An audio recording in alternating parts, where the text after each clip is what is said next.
Bonjour à tous. Alors aujourd'hui, je vous propose une vidéo pour les premières technologiques.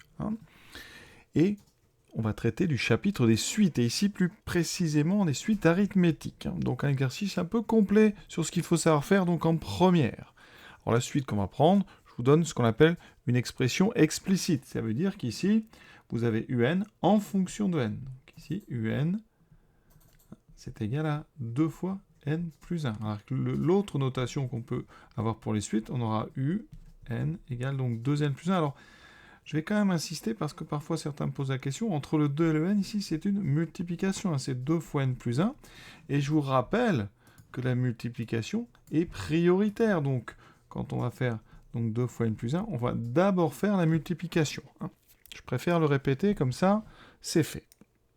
Donc, ce que je vous propose dans cet exercice, c'est d'abord d'apprendre à utiliser donc la relation que j'ai appelée une formule explicite, donc calculer des termes, U0, U1, U2, U3, U4 et U5. Ensuite, deuxième compétence, c'est d'apprendre à représenter donc tous ces termes sur un graphique, d'accord?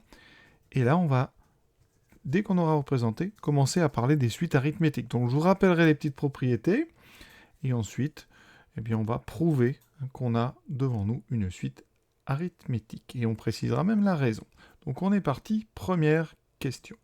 Calculer des termes. Alors quand on a donc cette fameuse forme explicite, c'est très rapide.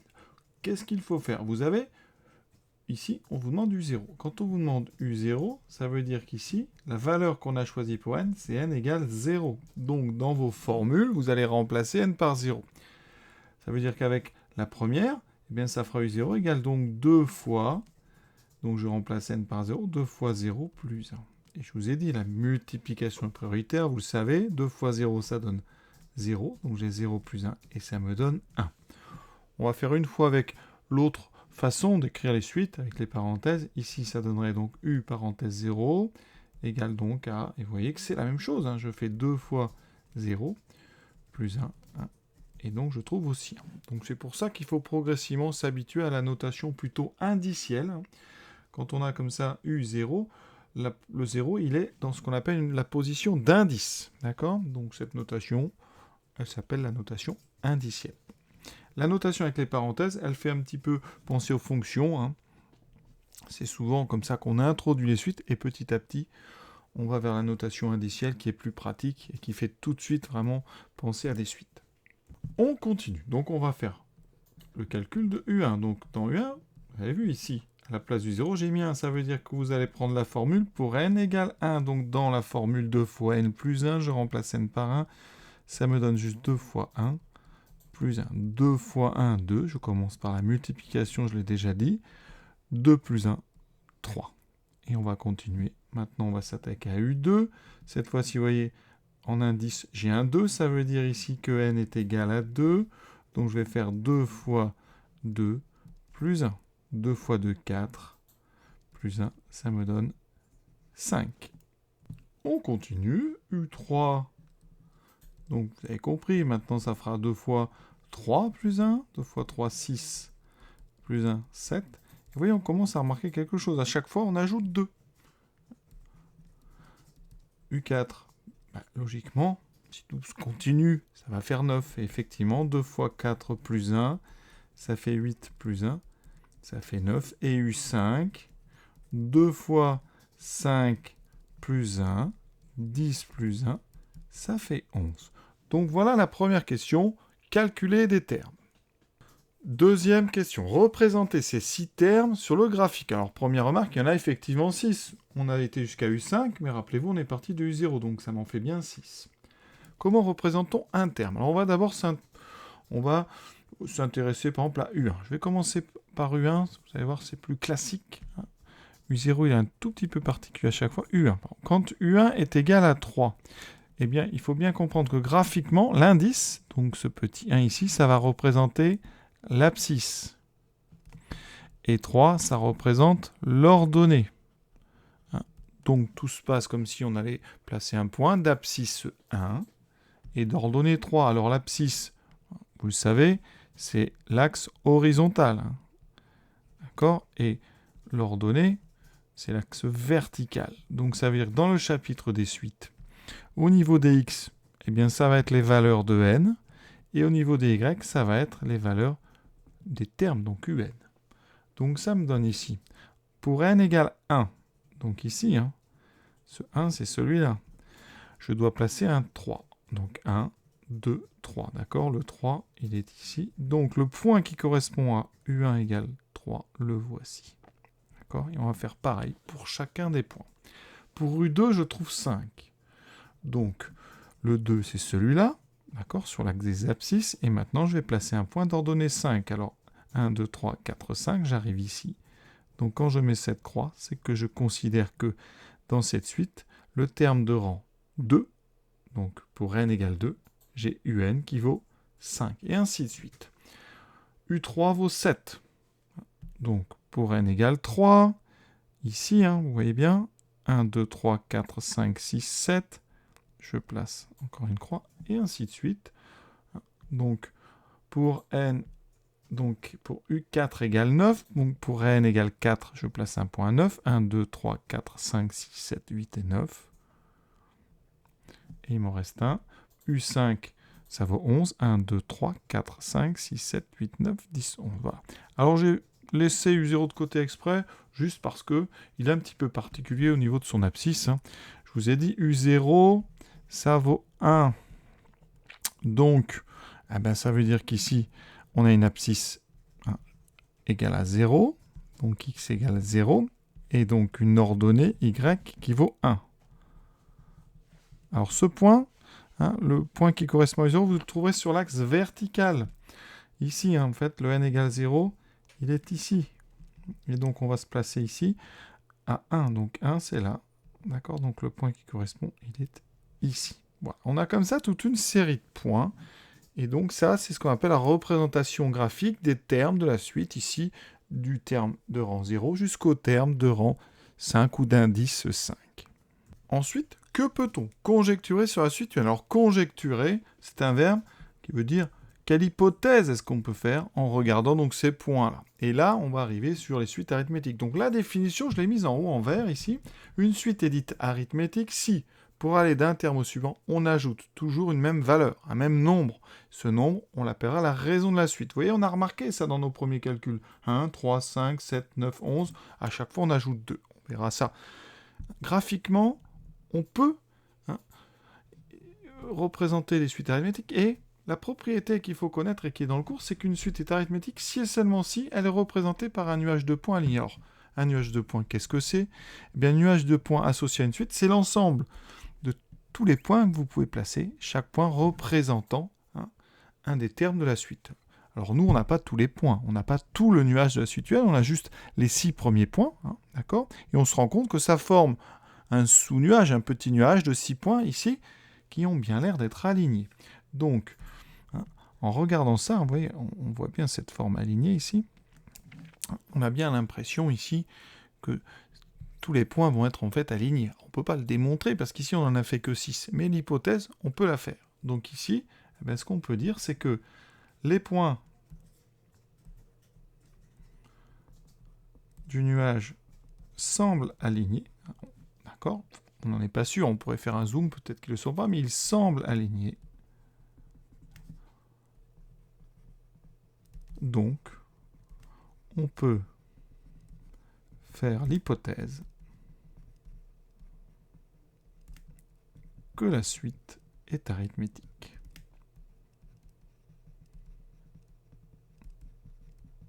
Voilà. Et donc maintenant, cette hypothèse, on va essayer de la démontrer. Calculer U1 moins U0. Alors nous, on a U1 et U0, donc U1 moins U0, ça fait 3, moins 1, ça fait 2. U2 moins U1, ça fait 5 moins 3, ça fait 2. Donc, les deux différences sont les mêmes. On vous dit, est-ce que ça suffit pour prouver que la suite est arithmétique? Alors, je rappelle, on a dit une suite arithmétique, donc pour aller d'un terme au suivant, on rajoute toujours la même chose.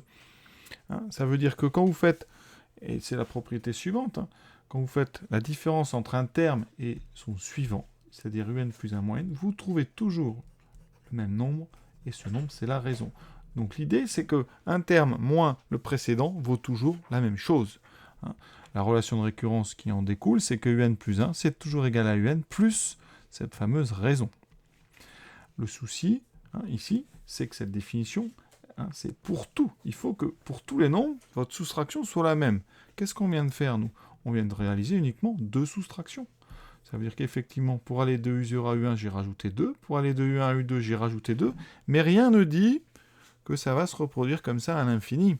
Donc, vérifier que la différence est la même pour les 3 premiers termes, eh bien, ça ne fait que renforcer l'hypothèse, mais ça ne la démontre pas. Rien ne me dit qu'entre U17 et U16, j'aurai le même passage. Et donc, il va falloir démontrer que c'est vrai pour tout n. Et c'est la conclusion, c'est la question suivante. Donc ici, ça ne suffit pas.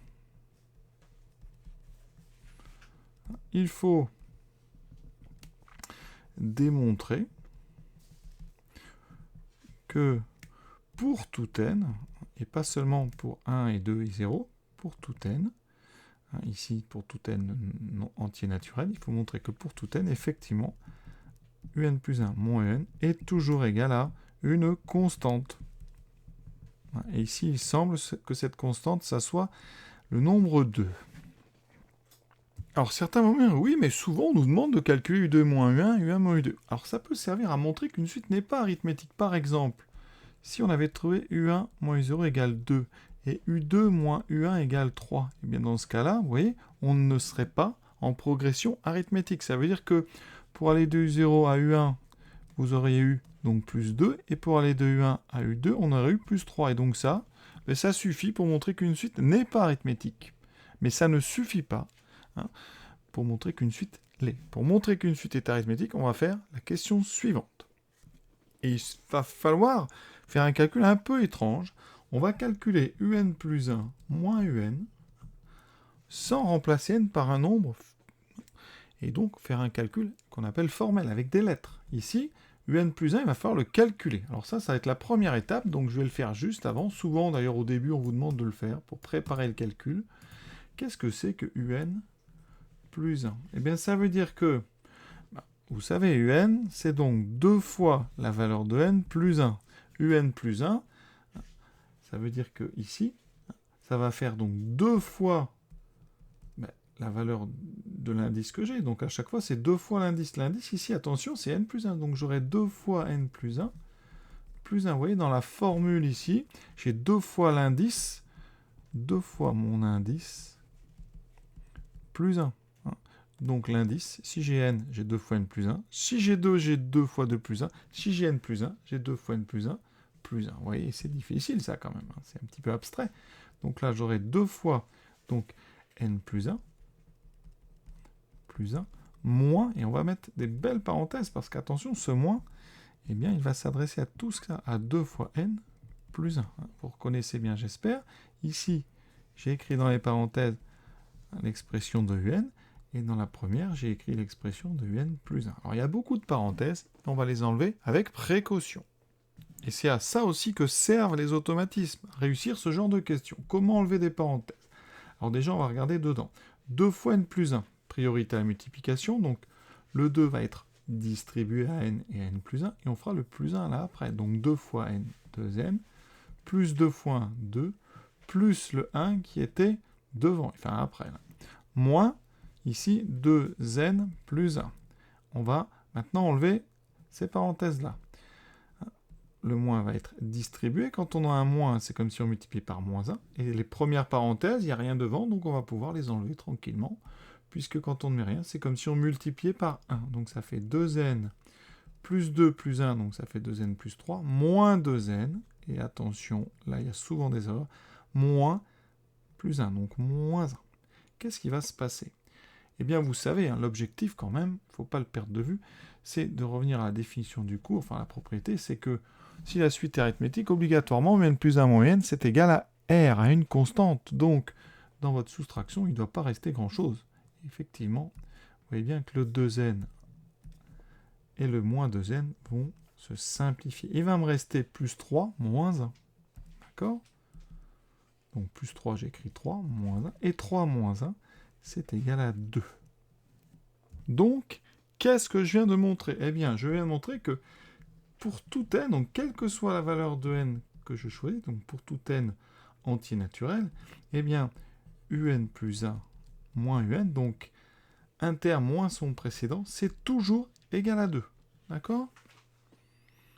Autrement écrit, vous pouvez dire que un plus 1 est donc égal, si j'ajoute un des deux côtés, un plus 1 est égal à un plus 2. Oui, donc pour calculer un terme, je prends son précédent plus 2.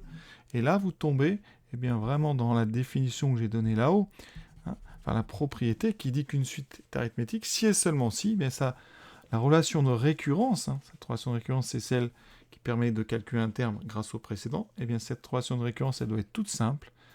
Un plus 1 doit être égal à un plus une constante. D'accord? Et bien effectivement, ici, vous avez une constante. Ça, c'est donc une constante. Cette constante, elle va s'appeler la raison, qui sera R. Donc, conclusion, qu'est-ce qu'on doit dire? On reconnaît, ou on a donc un, quand on parle d'une suite, on met des parenthèses, un, qui est arithmétique de raison 2. D'accord? Parce qu'on a devant nous une relation de récurrence qui caractérise les suites arithmétiques de raison 2. Autrement dit, à chaque étape, je vais rajouter 2. Et vous voyez tout à l'heure, on le voit bien sur le dessin, sur le graphique, on est parti de U0 qui valait 1. Et ici, on est, à chaque fois, vous voyez, on fait plus 2. D'ici, plus 2. Pour aller au terme suivant, plus 2. À chaque fois, vous voyez, on augmente de 2 unités. Plus 2, plus 2. Et c'est pour ça, d'ailleurs, qu'en représentant, on obtient une droite. D'accord? Et ça, c'est vraiment important que vous commenciez à manipuler et à comprendre un petit peu ça. Alors, sans m'en rendre compte, j'ai déjà répondu à la question 5. Qu'en déduit-on? Eh bien, effectivement, de notre un plus 1 moins n égale à 2 pour tout n, on en a déduit, d'après la propriété du cours, que un était arithmétique de raison 2. On a donc ce qu'on appelle une suite qui fonctionne avec un processus arithmétique. Donc, à chaque fois, vous partez de U0 qui vaut 1, et vous allez ajouter 2. Donc, après, on aura U1 qui vaudra donc 3, puis U2 qui vaudra donc 5, puis 7, puis 9, puis 11, etc., etc., etc. Voilà. C'en est tout pour le programme de première technologique sur les suites arithmétiques. On complète ça en terminale avec quelques petites choses, mais ça, pour les premières, ça suffit. On a tout vu, à peu près ce qu'il faut savoir vraiment sur les suites arithmétiques. Voilà. Après, il restera à mettre ça en situation, mais ça, c'est vraiment un petit panorama rapide de tout ce qu'on doit savoir faire sur ce chapitre. Il nous reste évidemment après les suites géométriques, mais ça sera les mêmes genres d'exercices au début. Donc, je vous souhaite une bonne fin de journée à tous, en espérant que ça vous ait plu, et à bientôt.